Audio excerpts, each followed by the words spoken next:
Today I'm joined by Louise Dobson. Louise is Olympic champion 1996, representing Australia in field hockey. Further achievements, 3 times Champions Trophy champion and Commonwealth champion. Welcome, Louise. Thanks, Christian. Thank you so much for having me. It's an absolute pleasure to be with you this afternoon. So I look forward to spending the next half hour, however long we want to talk for, and catch up. You have an impressive track record as an athlete. How did it all start? Yeah, look, thank you. To be totally honest, for me, the vision of being an Olympian really started when I was the age of 8. I can actually distinctly remember sitting on my parents' lounge room floor watching the Moscow Olympics in 1980. It shows my age, doesn't it? But I can distinctly remember sitting there having breakfast and watching a medal presentation. And I said to myself, I want to do that one day. I'm going to, imagine what it would be like to stand on the Olympic dais. That's what I want to do. And really ignorance on fire. I think a child, they very much speak from their heart, and that's exactly what I did. And for me, that was really the time where the dream of being an Olympian was a realisation for me, I think, at that point on. And I really just continued from that point on. I loved my sport. I grew up in a sporting family, one of 3 girls, the youngest of 3 girls. My parents were very sporty as well. My mum played hockey. My 2 sisters played hockey, and I also have my sister Christine, who's also an Olympian. So she's 6 years older than me. So I was very lucky, and I'll talk a bit more about her later, but I was very lucky to have her to really set that path for me and to give me that visibility and that vision of what it was going to take if I did want to go down this path. So yeah, quite a young age, I suppose. When I look at my son now, he's 7, and I'm thinking, what sport is he going to take? What is he going to resonate with? We've tried a few things. So, maybe he's getting to the point now where he may to decide maybe not to be an Olympian, but we'll start to get a real passion for something that I did at that age. You said you have 4 children, isn't it? I have 4 children. So I have 3 stepchildren. And I have my little one who's 7, so from 22, 20, 15 and 7. So It's not quite a hockey team, but I could put a basketball team on the court, that's for sure. So yeah, life, it's really interesting. And it sounds a bit cheesy, but you talk about the circle of life and what happens. And I mean, I know we're going off track here a little bit, but, life as an athlete, you are a very selfish individual. I think you have to be.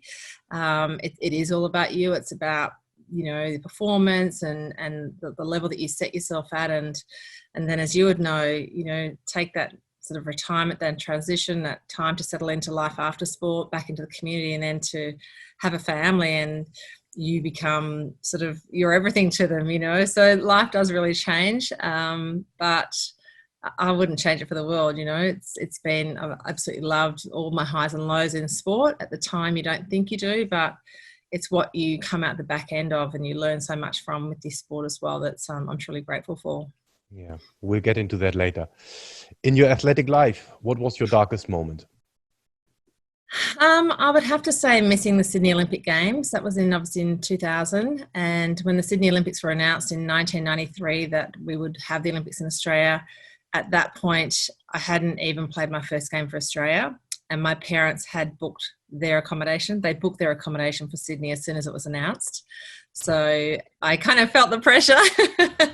And I was fortunate enough to be part of the team 4 years prior in Atlanta. And so, we won gold there, but then working towards this home Olympics was something that was so unique in any athlete's life, to be part of a home Olympic Games.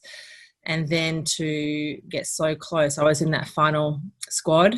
I was, we train, we have 24 in an Olympic squad, and that gets cut to 16. So we live together, we train full time over in Perth in Western Australia, and pretty much travel the world for that 6 months leading up to the Olympic Games. And, it gets cut to 20, and I was still in that group, had been playing, very well. I'd had some injuries. I did have some injuries in a couple of years leading out to the Olympic Games. And I can still remember back in those days, we had to actually ring into Hockey Australia. We had to ring head office to speak to somebody there to say, "Hi, it's Louise Dobson. Am I in the Olympic team?" And I can still remember making that phone call and just that silence. And then, I'm terribly sorry, you're not in the group for Sydney. That was a really telling moment. It was just like all the years of work that had gone into what had been happening. I thought of my family straight away. I thought, my gosh, for the last 7 years, they've had this in their diary to be in Sydney and to be part of this journey with me. And how do I tell them? And that was probably really one of the toughest things that I've been through. Look, I was fortunate enough that I was able to play in Atlanta 4 years prior, so I did have the taste of competing at the Olympic Games and achieving the ultimate Olympic gold medal. So I was very grateful for that.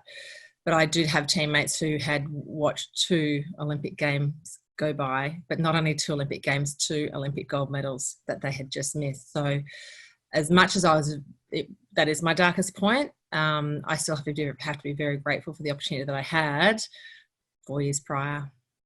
Yeah. I get some physical reactions here, the way you outline it. Because from my research, you played the Champions Trophy in 2000, which was in May, June. And the Olympics were in September, right? So yeah, that's correct. And look, that, Christian, that we were the number 1 team in the world. So the Hockeyroos, we had Rick Charlesworth, who was probably Australia's best hockey player.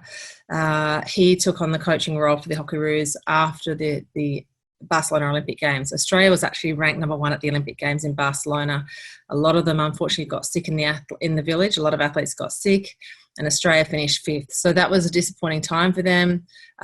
Rick Charlesworth actually took over the reins after Barcelona, and then he took over the reins right through to 2000. So from 94 to 2000, we were the number 1 ranked team in the world, which was incredible. To have a brand new coach come in, he just had so many changes to systems that we played, to players that may have slipped through the net in regards to selections with the previous coach.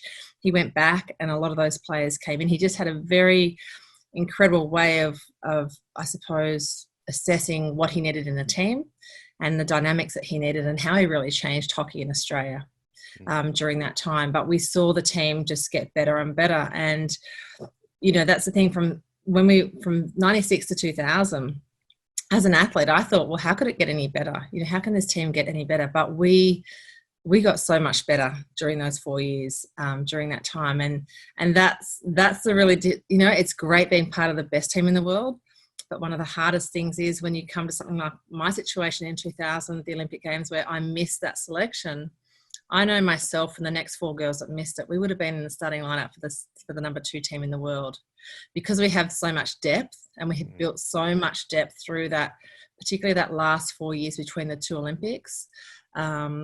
It was just the last probably 2 spots in our team. I don't think we're going to make a huge amount of difference to the outcome of the group, because we had so much depth and so much talent in that team, which as a coach and a team you want.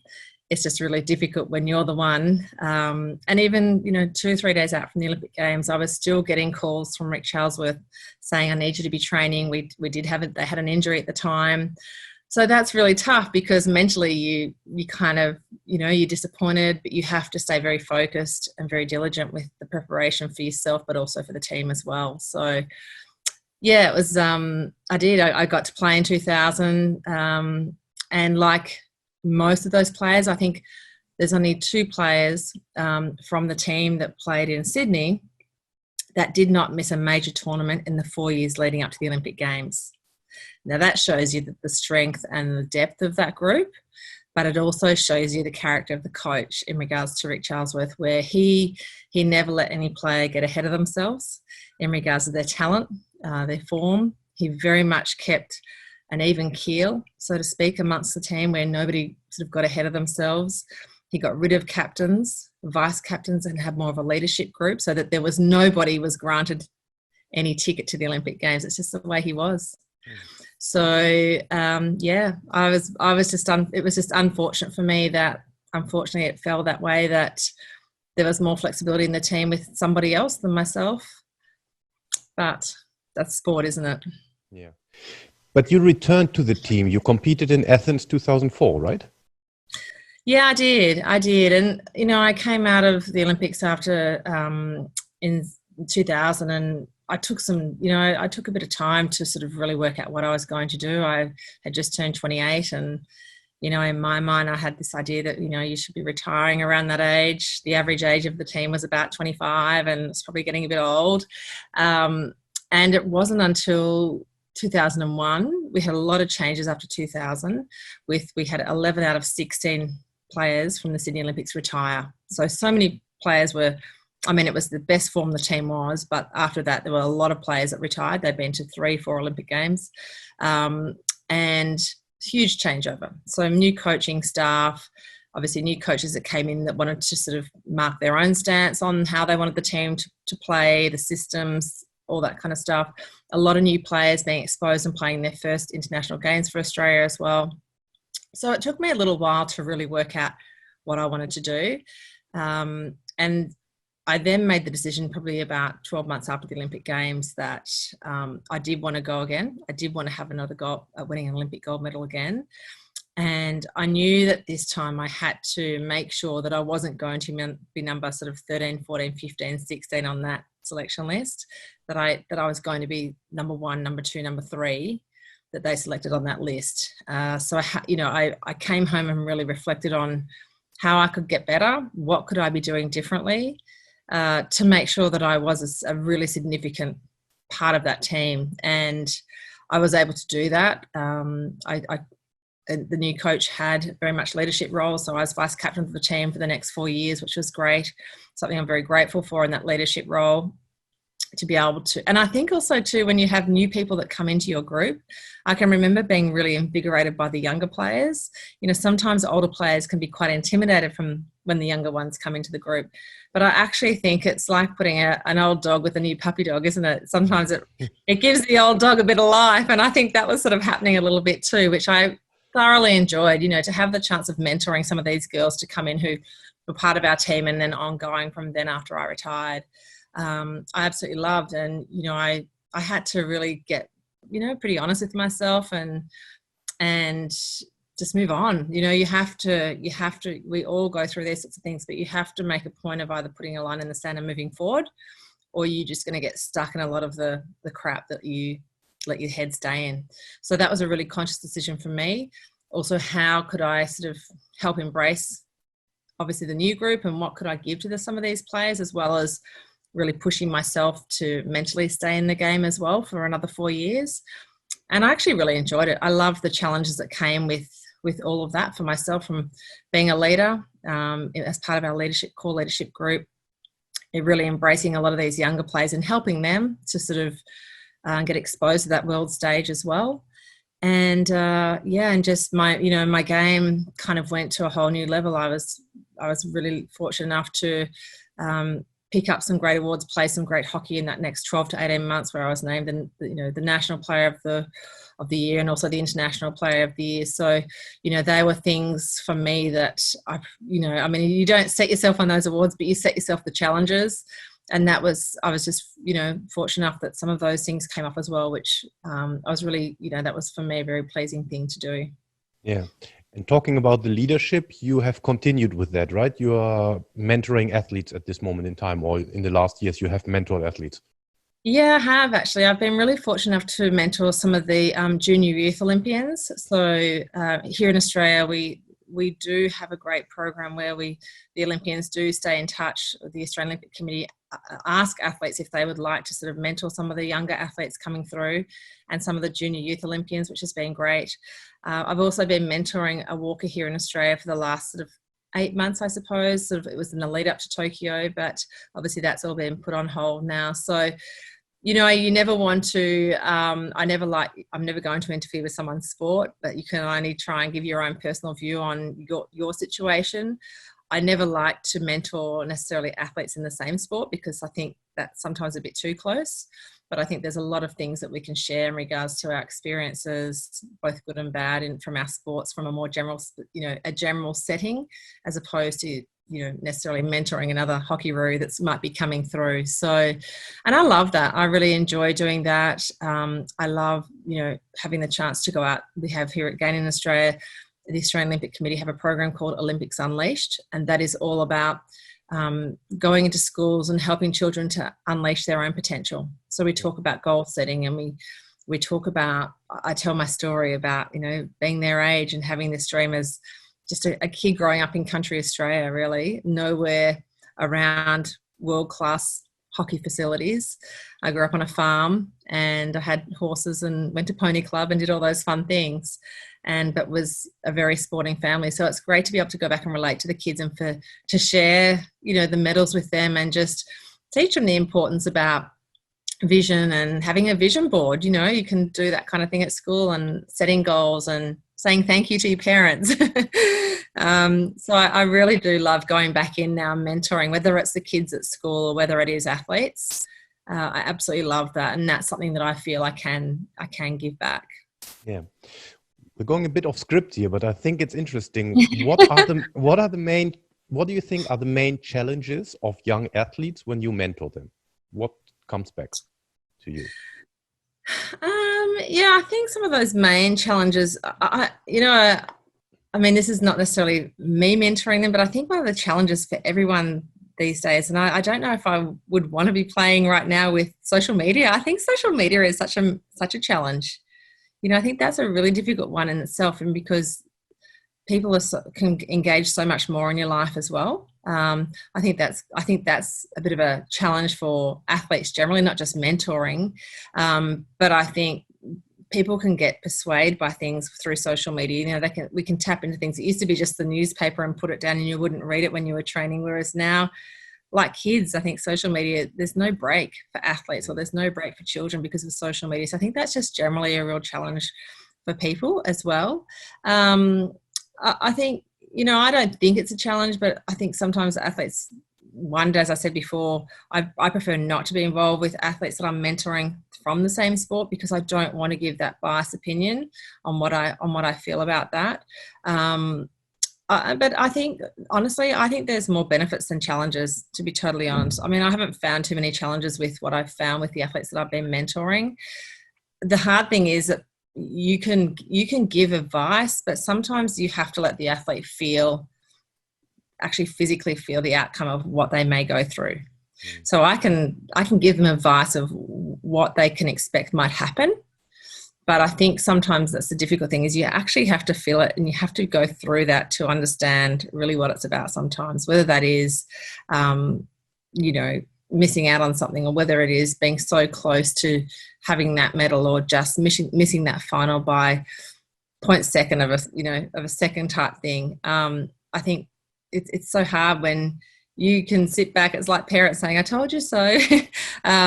You can sit back after so many years of being in your sport, and you're trying to help somebody through those earlier stages. It's sometimes very hard for them to sort of understand what you're truly saying, because they haven't had that chance to really experience either. I have a theory on that one, because I've been fortunate to work with athletes who have really achieved and overachieved. And I think the ones that overachieve, they kind of, if you give advice, they lean in. So they kind of listen and they take it on. Whilst the others, they probably say, that's not going to happen to me. And they have to feel the outcome. So I really think that is a quality of highest performers, that they kind of lean in, think, okay, if he has experienced that, how can I use it for myself, that I don't make the same mistake? Yeah. And I think a great saying for that is, feel the courage, not the fear. As you say, like, lean in and just have courage as opposed to having fear, because there's so much we can miss out on because of just having that fear. And I think when your back is to the wall, as you said, exactly right, that's the time to really lean into the people around you, to the people that are mentoring you, and just the people close to you as well. What was your best moment? Well, let's talk about that. That's always good. I want to make you feel good. I like to get the bad one out of the way first. Absolutely. I think there's probably a couple, actually, and they leave within a probably 12 to 18 month period. And that would be, I remember when I got asked to go on the pre-Olympic tournament in 1995. And again, Hockey Australia rung me and said, "Rick Charlesworth has chosen you to go on the pre-Olympic tournament." And I said, okay. I wasn't even in the Australian squad at that time. So this was something that he was very good at. He was he did not discourage from picking talent outside of his squad to take on trips and expose them, which I think has been one of the forefronts of his success over the years. So for me, getting selected to go on that trip was incredible. Talk about it before when we were, you know, having that fear. And I just remember one of the players from my state who was on that trip, she said to me, you know what, you've got absolutely nothing to lose. Nothing to lose. You're not even in this squad, so you can't muck up, you know. But you have absolutely everything to gain. And I just remember her saying that to me. I thought it's so true. Like, you know, there's people here with so much experience 12 months out from the Olympics. They'd be cautious because that's what happens, you know. And then, so I think, you know, having that was the first crack to come into the squad and actually be exposed. And then obviously being part of that team, being able to ring that Hockey Australia head office and actually be told, congratulations, you are going to the Olympic Games in Atlanta in 96, and being part of that team where we won the Olympic gold medal, which was incredible. Had just been such a hard 12 months leading up to that. With South Korea were very, very strong competitors. I mean, the Dutch are always very strong. The Germans are always very strong. And then when you get to the Olympic Games, you don't take anything for granted, you know, when you're playing against the top sort of 9 teams in the world. And, playing against South Korea was always so hard because, one, Summer Olympics, it's always hot, as you know, wherever you go. The Koreans, they play a very fast pace of hockey like we do. You know, it's a very attacking game, whereas a lot of the European teams tend to be a bit more defensive, and then we'll have these counterattacks. So it was always a very fast game with Korea, and we actually we just got away with a draw with them in our round game within the last 30 seconds to actually get a draw, which was great. And then how the tables worked was the top 2 in the pool actually played through for the Olympic Games gold medal. So it was against South Korea again, and you know, winning that game, it was such a tight game. It was a really tight game the whole game, as every game always is against them. But I can just remember seeing the waves of green and gold in the crowd. Like, we had so many athletes that came out from the village to watch us, which was incredible. And then finally, you know, like, our coach Rick Charlesworth would never let us think about, you know, for all my time in the squad, would never think about winning a gold medal. It was always, yes, of course, that's what we want, but it's peg it right back and let's break it down. And we would never sort of look at that visibility too far out. But to hear that siren go, to know that we were the world champions and we had that Olympic gold medal, and having the chances to stand on that dais with your team was something just totally incredible. It took me straight back to being 8, you know, and having that dream 16 years prior of one day being able to do that. And I was able to, you know, live that childhood dream out with 15 of my closest mates was just the best thing that I've ever done. If you could travel back in time, what advice would you give a younger Lou? Wow, where would I start? I have to say, I'll share with the viewers in case there's some parents there that might be pulling their hair out with kids with bad diets. I had a terrible diet when I was a child. So first thing I would say to myself is, you know, just try and be healthy. Learn from as young as you can when you start to have these passions in life, particularly with sport, is the importance of nutrition and fuel for your body. So making sure that I do have a really good diet. I wish I had done that earlier as well. I think in regards to sport, as you say, like you said it before, Christian, like just leaning in, like just try not to let the fear hold you back, because I think that happens so much as well. And at the end of the day, we're all going to be okay. It's when we don't take that shot, it's the unknown. You know, we can step up and, like, I'm a penalty corner hitter, so you can go and practice all these shots, but you have to go and practice hundreds and hundreds and hundreds of shots when no one's watching, when no one's there, when it's raining, when you don't feel like it, to be able to step up and take that shot at that time. So I think you know, getting out and doing the training, having the consistency when you don't feel like doing it, pushing yourself to do that when you don't feel like doing it is so important, because that all creates habit. And, you know, we used to train, our trainings were harder than games. I mean, our games were tough, but we used to train our trainings were so hard that by the time we got to a game, it was actually quite okay. You know, like we knew what we were doing. We were ready to take impact. We were ready to take anything on as well. And I think also the other one was just when I think about life out the back end of sport now is, you know, don't underestimate what you can take from sport into the rest of your life. And I think, you know, I'm truly so grateful for my coach, Rick Charlesworth, who took me to the absolute highest and the lowest point of my life with sport. But I'm so grateful for so many of those lessons that I've learned now, for the person that I've become back into the community as a parent and as a mother, and just what I do now in the community. And I suppose the level that I operate at is very much from what I learned through sport. Cool. What are the habits that make you a successful athlete and or person? Oh, well, I don't know if everyone likes them, but I think I like to be organised. You know, I think it's important to sort of, you don't have, I mean, athletes are very obsessive compulsive sometimes. We like things to be a certain way, and that's very much where we're used to structure of what we've done. But I think it's important to be organised. You want to know what's happening. I'm very much got the diary out, and I like to have visibility of what's happening in my life as well. I like to make sure that I get up early in the mornings, that I do, you know, I set myself something that I want to achieve early in the day. I think that's really important. I still like to sort of chunk times out where it's on in regards to I want to work hard, but I also want to have that balance where I can have time with my kids and family as well.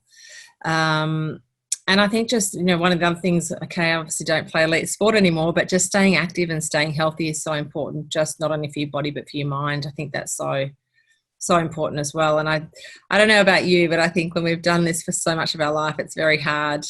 It's hard to give up, you know, and that takes time. Like when I retired, it really played with my mind for quite a while that it was okay that I wasn't going to the gym 6 days a week, you know, and that takes time to get used to that adjustment as well.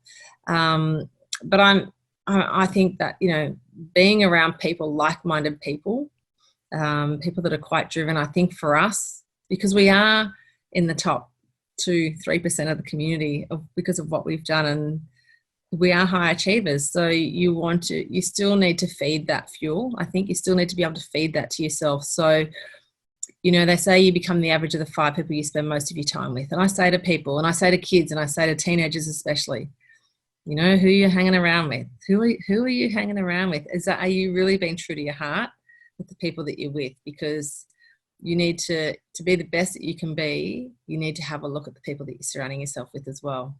And I think that's really important in regards to, you know, just life, whether that's in business, it's all facets of life, and those people will differ, but you need to make sure that you're aligning yourself in the right areas for what you need as well. Yeah. I can't agree more with that, but everyone who says it here, I challenged that person. So of course, you are the average of the people you hang out with, but sometimes you have people in your network that are probably not high achievers, not driven. Sometimes it can be friends, sometimes it can be family. What do you do? Yeah, because theory would say they would bring you down, right? If you believe in that. So yeah, what do you do? I think the thing, you know, I actually think it's it is. That's one of our biggest challenges, I think, is being able to just adjust to back. And I think that's why, I mean, I don't know about over in Holland, but I know here in Australia, athletes really struggle with that whole transition of getting out of the bubble of being an athlete and coming back into the community, because it is so unique in what we do. But I think everybody has greater good about them, and everybody brings great things to the table. It's just understanding what is it that you can offer to somebody, but how does that, it's like a team, you know, you don't want everybody to be the same, because that's not going to make the best team. You want people to bring different strengths and weaknesses to that group. And you know, yes, there's going to be people around us that aren't driven as such, but I think you can't necessarily, it's very hard. And as a parent, I watch some of my kids and I think, my gosh, I don't want them doing that. But you have to lead by example. You know, my theory is if I can help bring people up a bit more than where they want to be, and their benchmark becomes slightly higher to where they currently operate, then I hope that that's a good thing for them as well. And that's sort of where I don't get frustrated with people like that. I just try and use it as a way that maybe I can help them to set a slightly higher benchmark for themselves day to day by something that I can help influence on them as well. Yeah, it's a very good answer. I think that makes a lot of sense. The Hockeyroos, the Australian women's national field hockey team, were the dominant team for 1.5 decades, winning 3 out of 4 Olympics. What do you think made the team special? You were part of that team for some time. What do you think made it special? Yeah, I think from what I said before, I mean, I think it always, there's two, people, it's interesting. People say Rick Charlesworth was an incredible coach. And don't get me wrong, he was an incredible coach. He was one of Australia's best hockey players. Well, probably one of the world's best hockey players back in the 70s and 80s. But if you've got a great group of players, that makes a coach's job a lot easier as well. So, the group that Rick really took on from 93, we won the Junior World Cup in 1992. Sorry, we won the Junior World Cup in 1993. So he came in 93 and then took this team over the next 10 years, basically the next 7 years, to be number one in the world. So I would say having the depth, he certainly had a great caliber of players that he was working with. But I think his ability to be able to, as I said before, he went back and he handpicked players that had missed selection in probably the 18 months, 2 years prior to him coming in. So players that, and I'll give you an example, and Nova Peris, who was Australia's first Aboriginal to win an Olympic gold medal, played in our team. Now, Nova is about 18 months older than me, 14 months older than me. She didn't make the Olympic Games in 1992, but Rick went back and actually selected her into the group once he became coach, and saw something in Nova. Now and I'm just using Nova as an example because there were, again, a few other players like that as well. Nova probably wasn't the most naturally gifted hockey player, but she was one of the fastest athletes that you would know. I mean, she actually went on to become part of the Australian athletics team at the Sydney Olympic Games. 4 years after winning an Olympic gold medal in 1996, she retired. She was at the 98 Commonwealth Games in the track and field team for Australia and went on as a track and field athlete in the Sydney Olympics. Like, that is incredible. So that's what I'm saying, is Rick's ability to be able to see something in individuals was something that Australia hadn't seen in hockey before, I don't think. So his ability to bring something different to the table, and that created so much depth amongst the group as well. He then really created different systems in hockey of how we would actually play. So created a very fast, aggressive game as well. And we also had rule changes that happened. So interchange rule had been taken out. So that allowed him to have a lot more flexibility with, you have 16 players and 11 on the field at once. You could actually rotate the players a lot more. So back in the days of the bench players who probably weren't quite to the level of the first 11, that completely changed because he made sure that every one of those 15 players that were on the field were just as good as each other. There was no gap in the group. When we go on to play a game against an international game, let's say Argentina, I can remember this vividly. It was always a really tough clash against Argentina. We would rotate our players through our midfield every 7.5 minutes. So it'd be an even keel, an even battle for the first 7 minutes or so.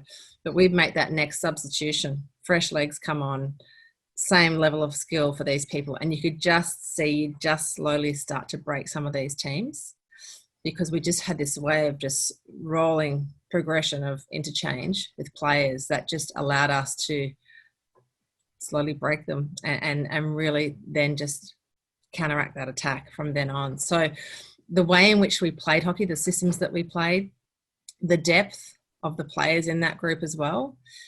And, things like the ability of players we had in 1996, some of the best midfielders then become some of the best defenders 4 years later at the Sydney Olympic Games. So his ability not only to bring players in to identify talent that was outside the group, but then to take a striker to make them a great defensive player, that ability for change within the group was pretty incredible as well. Yeah. So there was lots of different facets, but they were, as I said, we had just a great group during that time as well. But and then we also in '96 was the first time we actually went full time training. Now a lot of people really criticised Rick for doing that at the time because it had never been done. They felt it was a huge risk to be doing it in the Olympic year. But history shows that it was probably the best thing that we did. We certainly didn't. It was, we were living off the smell of an oily rag, as we would say here in Australia. It certainly wasn't a money-making experience for the athletes, but to be able to train full-time 7 months out from your Olympic Games was, I think, the best preparation we could have had. So I think having a full-time program really allowed us to sort of, we were spending 30 hours a week together training. So just so much more time together to probably take things to that next level as well. Yeah. Does it mean you had to leave your club in order to play for the national team? Yeah, that's right. So we all had to pick everything up and move to Western Australia, which is on the other side of Australia. Predominantly everything's on the east coast of Australia, and the Australian Institute of Sport for Hockey is based over in Perth. So we had to move across to Perth and take our vehicles and everything and pack our bags and go. And we were based there. We had to find our own accommodation. And we were based there for, the Olympics were in July, August, and based there for the 7 months leading up. So we got there early January and, training full time. So it was trained pretty much 5 days a week. We were then drafted to a club hockey team over in Perth, so not our usual club team. And you play club hockey on the weekend, which again was just as hard because he'd come and watch every game and he'd say, "You're the best player in the team. If I see anyone hiding, look out." So it was tough. It was 6 days of just solid work for, the 7 months leading into the Olympic Games. Yeah, and I would imagine because the clubs normally pay the salaries of the players, wasn't there resistance from the clubs to that course of action? No, look, back then it was amateur for us, so it's quite different. I mean, I know a lot of our players used to go across to Europe, and they would be paid for playing over there. But and it's really interesting. I kind of think now there's you've got players associations and clubs paying money and all this kind of stuff, and so there's kind of that. You've just got a whole different dynamic, I think, which sometimes can create confusion. Fragmentation amongst players and coaching staff as well, and I'm quite happy. No real social media back then. We were completely amateur. There was no money to worry about, so we were kind of just what you got was raw talent and pure passion mixed all in one with no real distractions in between. So hey, we didn't have a life, so we didn't need too much money to go out. Do you have a morning routine? Look, I try to now. As I said, with busy family, there's 7 of us here at home, and my mother-in-law lives with us as well. So, as I said, I always like to sort of be a step ahead. I've always been like that, and that's something that's come from sport. Like, what's coming next, or training, and all that kind of thing. Like visibility of what the next 3 or 4 months might look like. But for me, I always love to try and get up early. I was never up early as a kid. I look at my teenage kids now, you can never get them out of bed. But for me, I feel like that's my sort of peace time, is to get up, to either do my exercise, or I do spend some time doing some work in the mornings as well. I feel if I can get an hour or so done before they get up in the morning, then I feel like I've achieved quite a bit for myself. It's a bit of a personal achievement. And I find, and then getting the kids off to school is always pretty busy. And then I love to just in the mornings is then just get straight into game mode, in regards to it's my work, like really be intentional with what I want to do sort of for the first part of the day. So I try and get my exercise out of the way first thing in the morning or work, and then really jump into being very intentional for the morning. I find that's my time. People say they find certain times where they feel more creative. I'm certainly not creative, but they feel more different times throughout the day where they just operate better. And for me, I just love to get in and make it happen as early as I can in the day now. And then come lunch times, for me, it's really from then on, anything's more of a bonus. And probably like you with kids, it's crazy after school. You're running them here and there and everywhere else. So I try to sort of, I like Fridays. Friday, there's no structure. I mean, I'm very much a structured person from sport, and I think you have to be when you've got a big family now. But I like the flow of Friday when whatever happens, happens. You know, there's no real set structure in the house.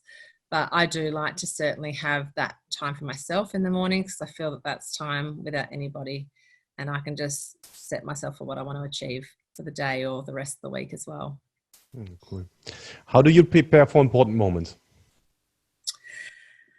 Being organised, never be late. I hate lateness. And I learned that actually from my sister. You know, she said, the one who, Christine, who's 6 years older than me, she always said to me, you know, never be late to a game because you don't want to get to a game and then feel stressed because you've been busy trying to drive through traffic and all kinds of things. So I never like to be late wherever I'm going.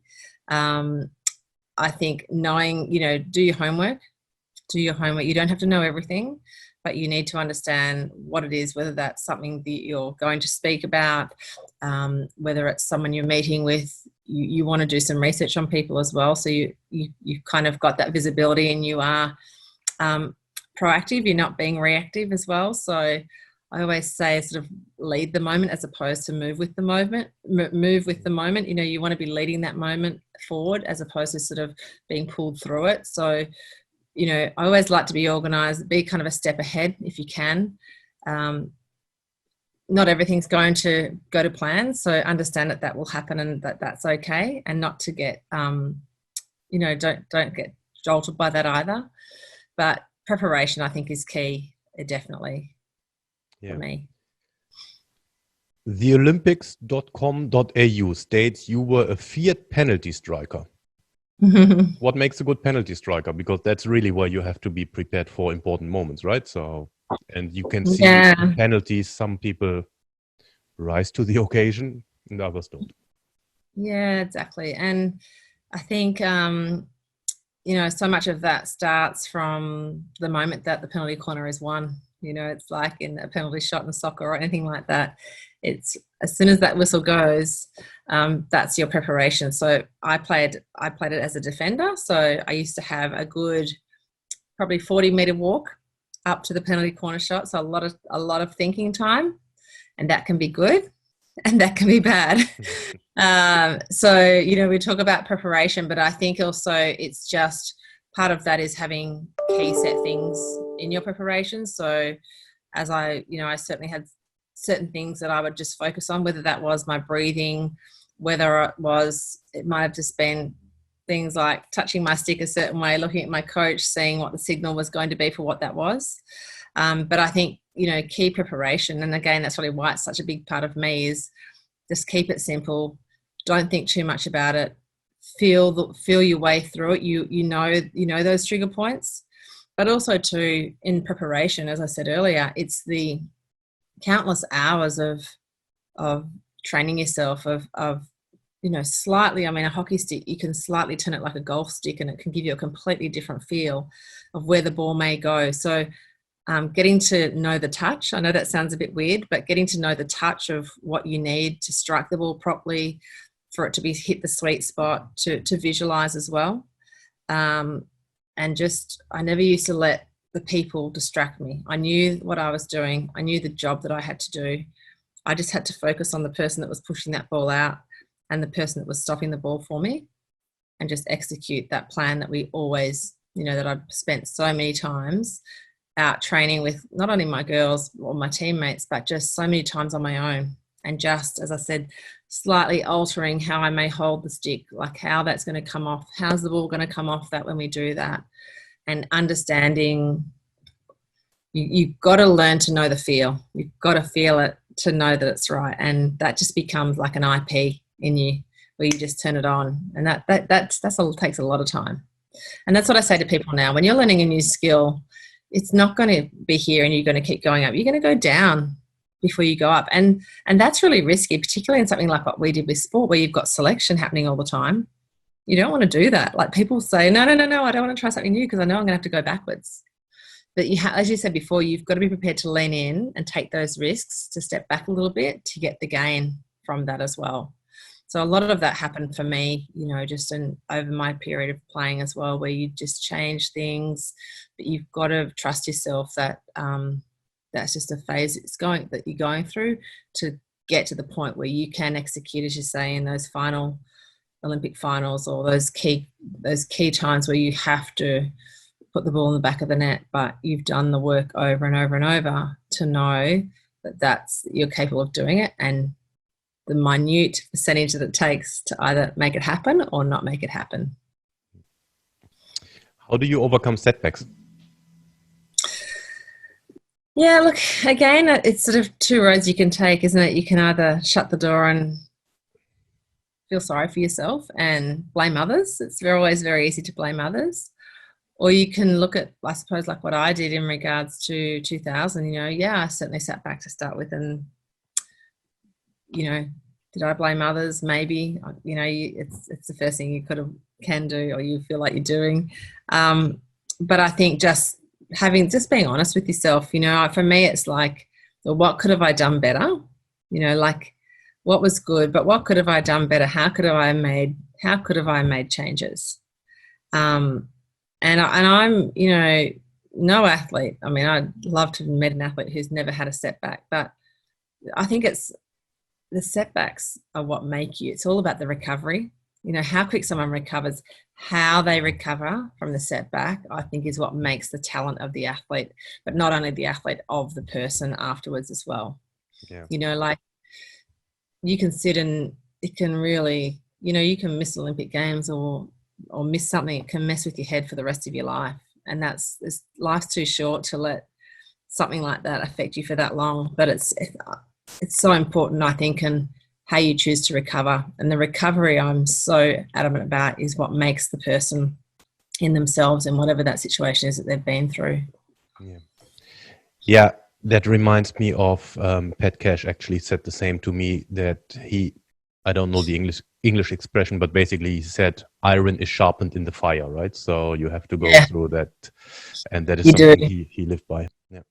And it's a bit like what we were talking about before, when you're trying to mentor people and athletes and younger athletes, is you nearly have to let people feel the pain to truly then give them the road to say, well, which way do you want to go? Like, it's your choice. Where you want to go and what you want to do is next is totally your choice, but you need to be prepared to live with what might come with that too. Yeah. Who's your role model and why? Probably a couple. So I always loved Andre Agassi. I loved watching tennis. I played tennis as a junior, not to a great level, but summer sport was always tennis and softball, and winter was hockey. And I had horses until hockey became the prominent sport. The horses got very fat and they had to go. And so I always loved tennis. So I always loved watching Andre Agassi. I liked him just for his, he was always a bit of a bad boy. He was kind of a bit of a rebel. People wanted to bring him down, but he always had a way of coming back, and obviously his dad from a young age was, obviously really pushed him, and he went through a lot with his father from a very young age. And you always had the odds against him, I think, and that's what I really enjoyed, understanding and reading his books to hear about how he grew up and what that was all about. But then I think even as an athlete, like, he was a bit like the bad boy. People, he was a great player, but people wanted to bring him down for the long hair and the dress and what he was all about. And then, to see him now with Steffi Graf and, just that whole way in which they've gone and built and created this awesome, beautiful family. But I always loved watching him. He was an athlete that I truly loved to watch. And I think closer to my heart would definitely be my sister Christine. As I said, she's 6 years older than me, and really paved the way for me to expose to me what being an elite athlete was all about in regards to, she took the path across to Perth on the other side of Australia to be part of the Australian Institute of Sport. She got herself into the Australian team. I watched her go through some really tough times as well, where she was the first emergency for the Seoul Olympics in '88, where they won an Olympic gold medal, the Australian women's hockey team. So that was a huge disappointment for her not to be part of that team, and then to work really hard to be in the team for '92, where they were the world's #1 team, and they unfortunately finished 5th due to a lot of players being really ill during that 2-week time. So, I'm very grateful for having someone so close to me, live that path out, that I could see that it made me understand what it was really going to take, both good and bad, from a young age if I wanted to go down this path. So definitely her. And as a parent, and we're all very close family. I've got 2 gorgeous sisters and we're all still very close. But now as a parent myself, I have to say my mum and dad, we lived on a farm. Mum and dad used to drive me 2.5 hours each direction to go to any decent sort of state training for an Australian training twice a week. And mum and dad had 2 businesses. They were running a farm as well. So, and I never heard them say, why are you doing this? Are you sure you want to do this? They never questioned my dream to play hockey for Australia, and they just supported us the whole way. So as a parent, I look back now thinking, oh my gosh, how did they do all of this? Not only with me, but with my sister as well, So, I'm very, very grateful to them. So there's a few people that, really sort of stand out, but particularly those three groups of people, definitely. Yeah. I guess we all get a boost of respect for our parents the moment we are parents ourselves, isn't it? Huh? Absolutely. Yeah. So no, it's good. And, they've been very lucky. They went to Barcelona and watched my sister, and they came to Atlanta. So did my other sister Pauline, which was great to have family there. And they actually still went to the Sydney Olympics. They still went, and they had a great time. I went for a couple of days, but 1 or 2 days was more than enough for me to go. And so they've seen a lot of the world, and they've seen a lot of hockey as well, which has been great for them. What is the best advice you received, and who gave it to you? I think it takes me back to because I grew up in country Victoria, in a state here in Australia called Victoria. So I grew up in country Victoria, and Christine, again, who's 6 years older than me, she was living in Melbourne, and she'd gone across to Perth by the time I was moving to Melbourne. And she said to me, you need to make sure when you look at who you're going to play for in Melbourne, which club you're going to play for, you need to make sure you surround yourself with the best players.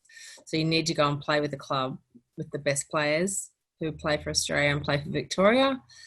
And because you're going to learn so much from being surrounded by those people, and put yourself in a position on the field where you are surrounded by them. And I still remember that. I've always remembered that advice that she gave me. It was such great advice, because when you put yourself around good people, you learn so much. You can be completely out of your depth at the time.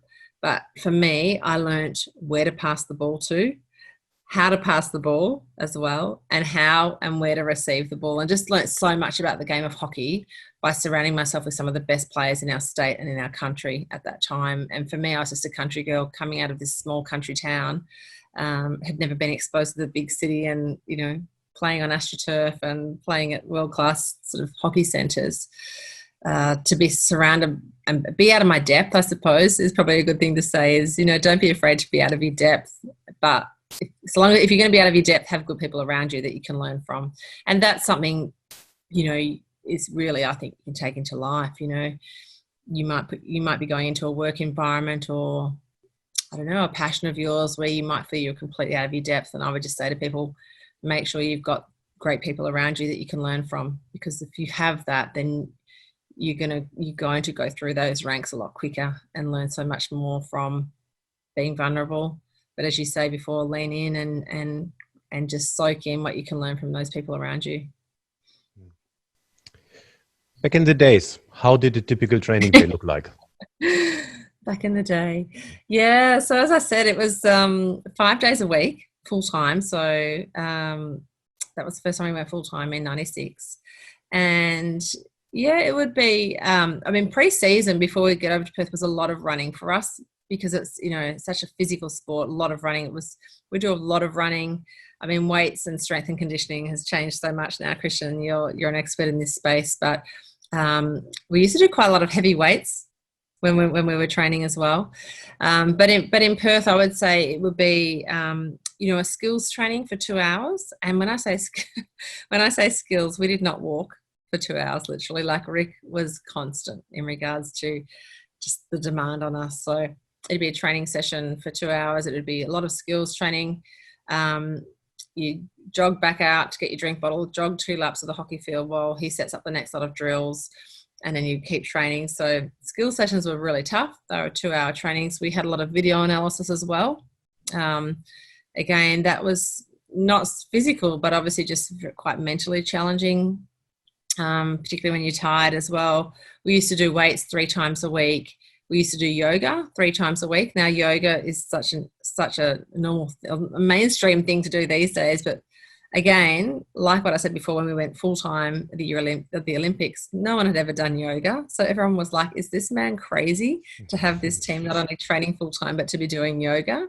And can I say, out of our squad of, what do we have, squad of 24 people, I think we only had 2 serious muscle strains that year when we were training full-time. So as much as we all complained about doing yoga at the time, I think it was one of the greatest things that we brought into the program during that time. So we'd do yoga 2 to 3 times a week as well. And yes, it was a real mix. You know, it was a whole mix over those sort of 5 days, but very, very solid. You would have those 2-hour training sessions pretty much on Monday, Wednesday and Friday. You know, you have those 3 times a week. But then, like I said before, I was a penalty corner hitter, so you'd also go out and do a lot of, you might be out on the pitch just a one-on-one with your coach for an hour, maybe 2 or 3 times a week as well, where it was just specific skill that you were working on with that coach, or maybe specific skill with just, I was a defender. So it would just be 3 or 4 of us working with our defensive coach on strategies on how do we get the ball out of the defensive area when this is happening, and coming up with different situations to actually work on that. So a lot of, I suppose we call that sort of more set play work as well. So it was a real mix across the board. And then we'd also play a club game on a Saturday. And that was really, and Rick would come to every game to watch everybody.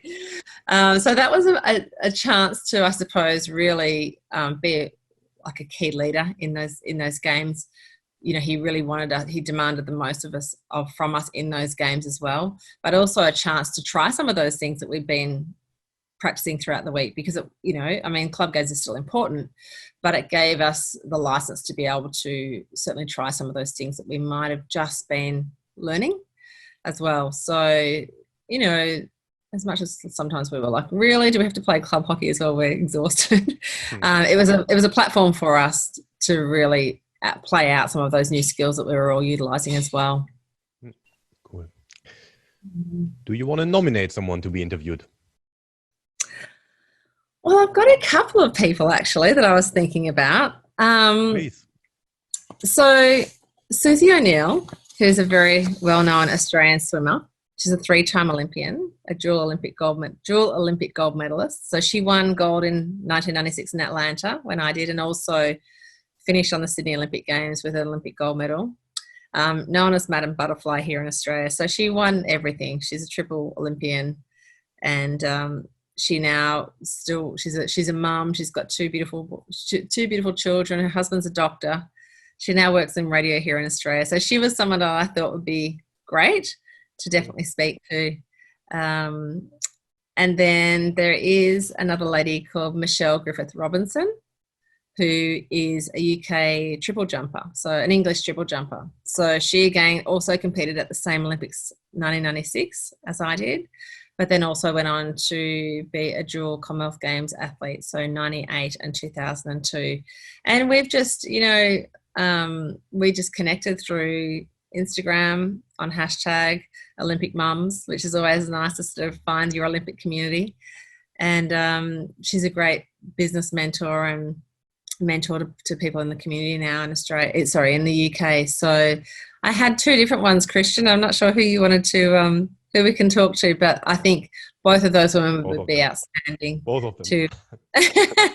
So I can certainly connect you with both of them. But yeah, Michelle's gorgeous. I've spoken to her a number of times and we stay connected a lot on Instagram, and it's really lovely. Just, even I still stay connected with a lot of the girls that I played with in the Australian team, but also different athletes that I played against around the world, which is really lovely. And one of my dear friends and teammates, Alison Ananthate, who now coaches the women's Dutch team, who are the number 1 hockey team in the world. So, we always had great rivals with the Dutch women's team being basically the number 2 team in the world.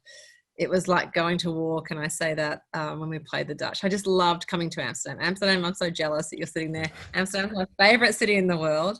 They are incredible, the Dutch, in regards to what they do with hockey. And I think with sport, we know that. But every time we came to Holland, we knew that we were coming to a first-class event.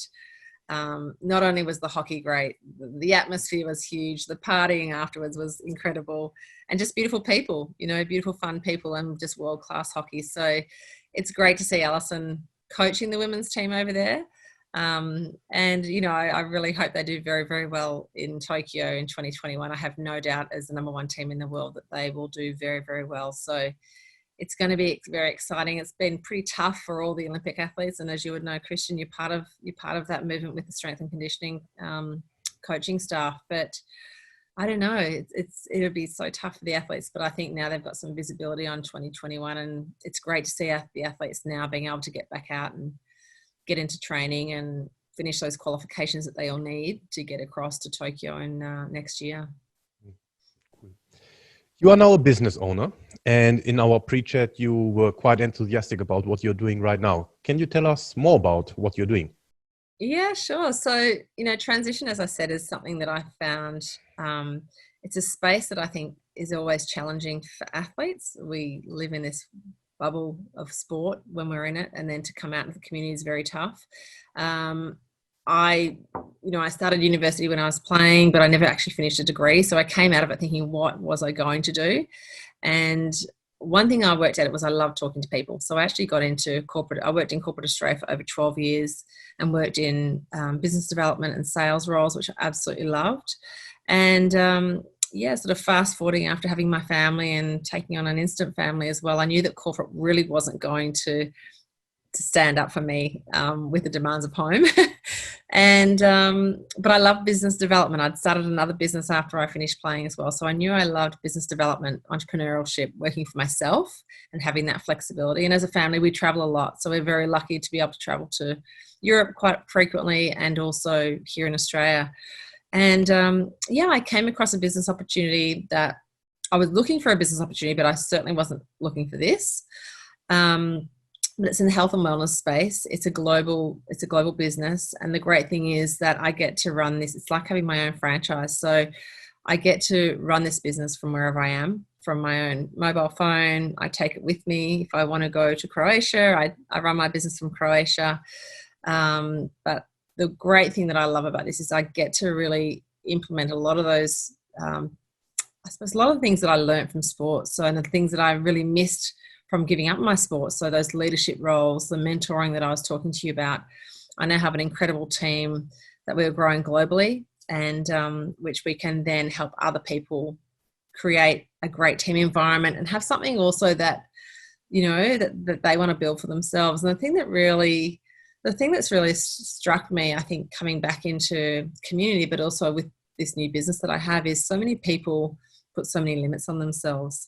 And this is a business where I'm able to work alongside people in the health and wellness industry and help them sort of set themselves some goals. What do they actually want to achieve? What would they love to have and to give to the greater good, whether that is creating a charity, or whether that might be, taking their family on an overseas holiday annually, or whether that is helping someone get out of the corporate world and have more time freedom for themselves and their family. So for me, my aim with my business is to actually use the business to set up a charity here in Australia for talent identified young athletes like I was in regional parts of Australia, where we can give grants to athletes to then go to a World Cup or go to a national championships.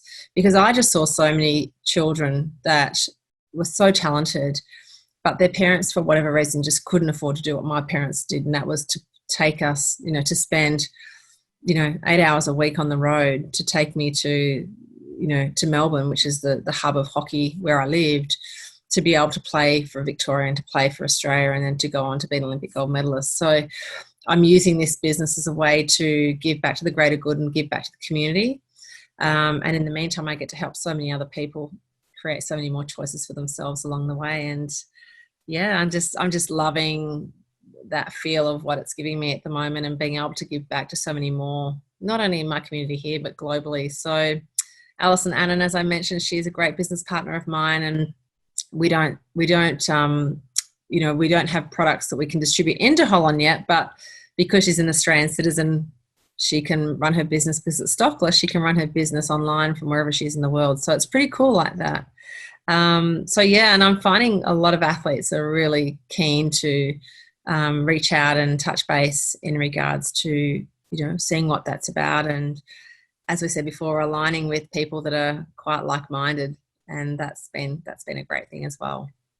And where do they need to reach out to? Where can they find you? Yeah, sure. Either so through LinkedIn, or we can organise I'm also on Instagram as well. So just under Lou Dobson on Instagram, you can find me. So generally probably more Instagram than LinkedIn, but LinkedIn I'm finding, that's how we met, Christian. So absolutely. I'm using LinkedIn more and more these days. So just Louise Dobson on LinkedIn, you'll find me, which would be great to connect with anyone out there. I'd love to do that. Yeah. And so from what I hear also, this business opportunity is actually quite good for athletes, because, you can do it remotely. You can do it from your phone, and you can do it in the times when you are in between training sessions, for example, and it's part-time, right? So it can be part-time. It can be done part-time, which is the great thing. So as I said, I run this business from my phone. Yes, we do have products. So there's over 400 products in our brand across, all sorts of, I would say, personal care and nutrition products. So we've actually got other Olympians that are in the business as well, which is great. Not only just here in Australia, but overseas. And that's the great thing is, you can run this business in and around your competition. You can put your phone down and not run your business, or, and you can pick it up when you want to do that. It's a very low risk business as well in regards to financial investment. So that's another great thing. And for athletes particularly, you don't want to you want to start having other things that you can do. I think it's important to have something else other than always your sport. But this can be, a long-term vision. You might want to start setting up and just doing, as you say, on part-time hours that in time will help with you for a nice transition when you come out the other end, where you can put more time into it if you choose to do that. But a lot of people run this as a plan B, as another, really just another stream of income. And I think if you look at so many entrepreneurs around the world, they say, having 7 streams of income is what true entrepreneurs do. And this is just creating another stream of income. So it's been fantastic, but it's not just, the income is certainly one part of it, but I would say it's just the personal development. It's incredible, and that's one of the things that I've really loved about it. And I have to say, I know, again, it probably sounds cheesy, but this is something that I have not found in regards to teamwork since I left playing with Hockeyroos. So I spent 12 years in corporate Australia, and yes, they pledge teamwork. And I love my time in corporate, but this is something that is completely different and really ticks the boxes for people like us who have been in sport as well. Yeah. And where can people find you? LinkedIn, Instagram, any other channels? LinkedIn, Instagram, and I'm on Facebook, but mainly LinkedIn and Instagram. Okay, yeah. I will link all that up. Yeah, that'd be great. Louise, thanks a lot for your time. That was great. Thank you. Thank you so much, Christian. Thanks so much for having me.